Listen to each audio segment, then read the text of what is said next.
How close do you think you were last time with the job at St Kilda? Suggestion maybe you told you may have had it and it was a last minute change.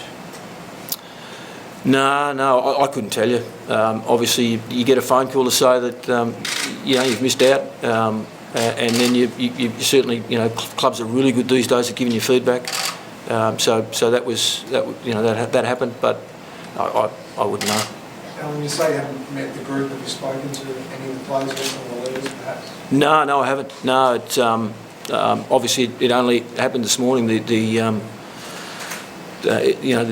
recommendation from the coaching subcommittee to the board happened at 8:30 this morning. So it's been very little time. Just on your history, if you throw in COVID, aligned with Richmond, this will be the 7th AFL club you've worked with in a coaching capacity. It's fair whack. Do you feel that really adds to your credentials now in terms of experiencing such a range of different club cultures? Oh, absolutely. Not only are you talking different footy clubs, but different roles within footy clubs. I think it's been invaluable for me in terms of one of the most important aspects of coaching is to achieve clarity, and if it is that philosophically you're really set in terms of the way the team should play, the program, the way you should manage people, I've got no doubt that all those experiences have helped and moulded me. Alan, what sort of a coach are you going to be? Are you going to be sort of aggressive and a hard talker, or are you going to be introverted and a people person, one-on-one?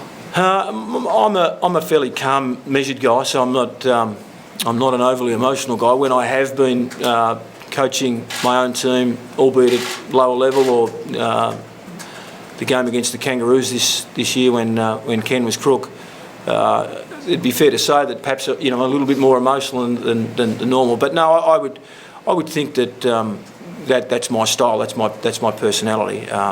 But in terms of, and I'm not sure whether you're going there, but philosophically, it's about getting everything right. It's about making sure that we work as a group of coaches, not just. It certainly won't be about me.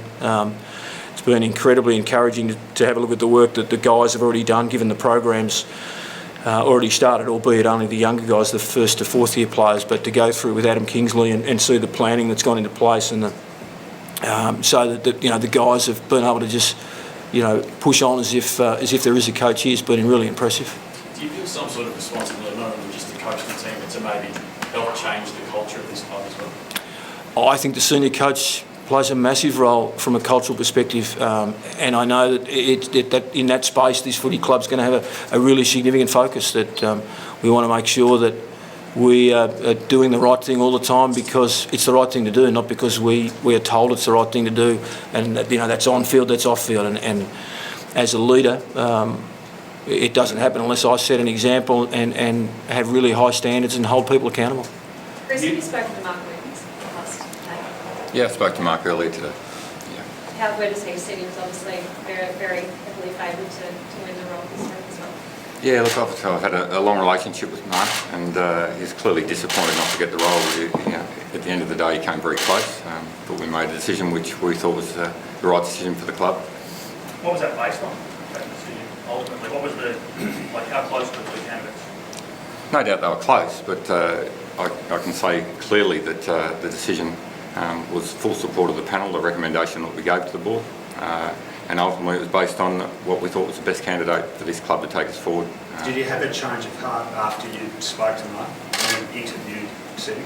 No, not at all. I mean, there's been some conjecture around the fact that we might have changed our mind during the process. Not at all. We were basically building towards a final outcome, and the final outcome was this morning.